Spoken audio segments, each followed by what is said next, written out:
the traditional schooling system prepares people for a world that no longer exists. Being a compliant component labor, a compliant piece of component labor is no longer rewarding.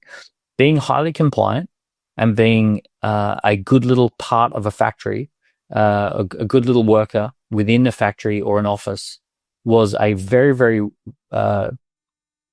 stable, secure pathway to having an Australian dream, getting a car, getting a house, affording a retirement. All of that just required your compliance and your ability to fit in with a larger system where you were component labor. You were a easily replaceable part within the system. That world has gone away. We now reward disruptors. We reward innovators. We reward people who don't ask for permission. They just get out there and kick the door off the hinges. We reward people who have multiple things on the go. We reward people who change careers regularly. We reward people who spot opportunities and solve problems fast, and then move on. So the world is changing. So the old world was 15 years of education, and then education finishes, 20 years of being a technician, and then you become a manager, 10 years of being a manager, and then you become a company leader, 4 or 5 years of becoming a company leader or board member, and then you become a retiree, and then 15, 20 years of retirement, and then you pass on, right? So it was a very linear world where you went through a long arc that was very predictable. The new economy is working on very fast loops that can be in plural. So a fast loop could be discover a problem, research the problem, build a cohort of collaborators, create technology, scale the technology, hand over to an exit or hand over to a team, and then go find another loop.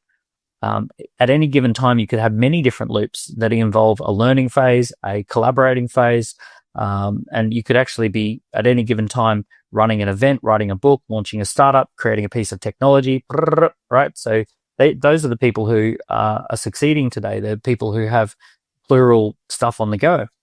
And they're following a very, very different path, and they can earn more money in 3 or 4 years than most people earn in an entire career if they do it well. So there is this completely other way of doing things that if you can expose your kids to a different way of creating economic value rapidly, prototyping, learning, expressing, you have kids who actually can earn more in their 20s than most people earn by the time they're 65. That's the world that is the world we live in. I know it sounds pretty radical to say that, but the school system teaches us the wrong things for the time that we're in. So, for example, schools teaches us that we should take every test alone, that we should sit by ourselves and take the test.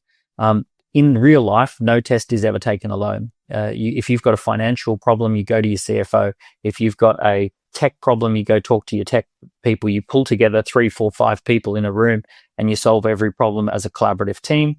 We're not meant to be individualistic. We're team. We're our humans, our superpower is teams.